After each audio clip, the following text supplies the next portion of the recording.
Ya, assalamualaikum warahmatullahi wabarakatuh. Apa kabarnya semua? Jadi hari ini kita akan belajar tentang laju reaksi ya kali ini. Oke, buat yang belum subscribe dan like, silahkan subscribe dan like dulu ya untuk channelnya semakin semangat untuk membuat karya-karya selanjutnya. Terima kasih. Jadi yang pertama itu adalah tentang konsep laju reaksi ya.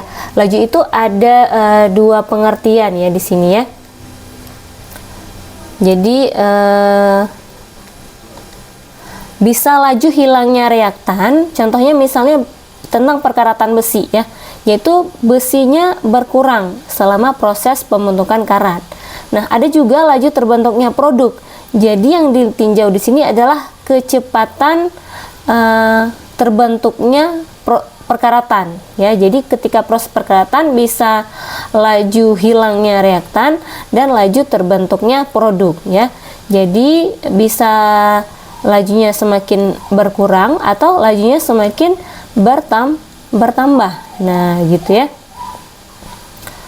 Kemudian misalnya kita perhatikan contoh di sini itu ada reaksi ya, misalnya CaCO3 ditambah HCl menghasilkan CaCl2 tambah H2O menghasilkan CO2.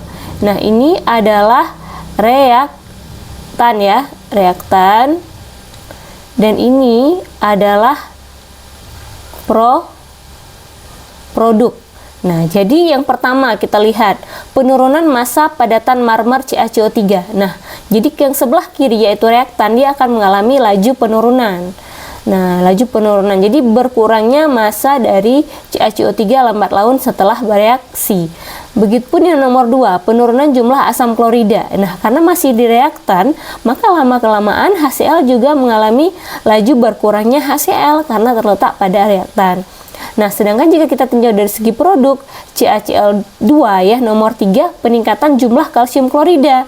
Lama-lama dia akan semakin terbentuk. Jadi laju terbentuknya produk di sini ya.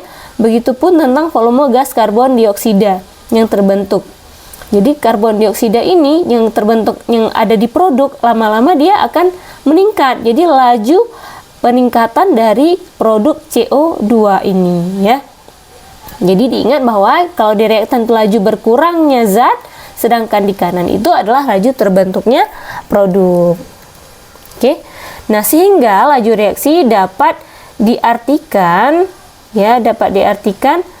penurunan konsentrasi reaktan ya. Jadi kalau reaktan itu mengalami penurunan atau kenaikan dari konsentrasi produk tiap satuan waktu. Laju reaksi sering disimbolkan dengan V atau R ya. Ada buku yang V, ada buku yang menyimbolkan R ya, tidak masalah. Yang penting kita paham ya, sehingga dapat dituliskan laju reaksi jika kita menggunakan R, maka mol per liter sama dengan per S ya. S ini adalah waktu tadi ini, waktu, sedangkan mol per liter itu adalah satuan untuk konsentrasi ya, atau bisa juga molaritas per waktu, per second ya. Nah, kemudian kita lihat contoh di sini ya. Di sini itu ada contohnya pada reaksi kemoterapi ya. Ya, gitu menggunakan cisplatin pada kemoterapi yaitu PTNH3 2 kali Cl2. Nah, zat yang untuk kemoterapi kanker dan air. Nah, coba kita lihat grafik dari laju reaksi dia. Ini identik dengan grafik laju reaksi itu, dia memiliki waktu di bawahnya ini dan konsentrasi ya, mol per liter. Ini adalah bentuk dari grafik laju reaksi.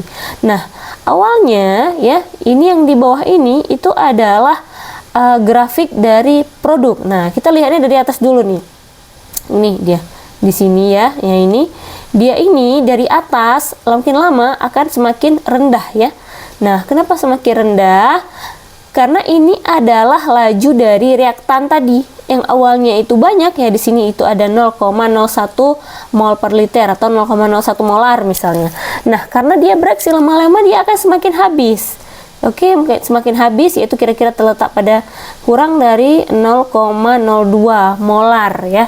Semakin sedikit. Kenapa? Karena sudah bereaksi cisplatinnya ini untuk terapi kanker tadi.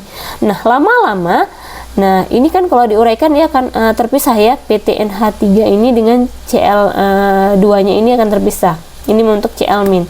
Nah, Cl-min yang dari produk ini adalah senyawa dari produk ya. Nah, produknya yang awalnya itu tidak ada karena sudah bereaksi, dia akan lama-lama semakin terbentuk ya, semakin banyak ya. Nah, kalau dilihat di sini bisa lebih dari 0,08 ya akhirnya. Nah, jadi laju terbentuknya produk itu semakin lama semakin meningkat dan laju reaktan semakin lama semakin berkurang ya. Demikian.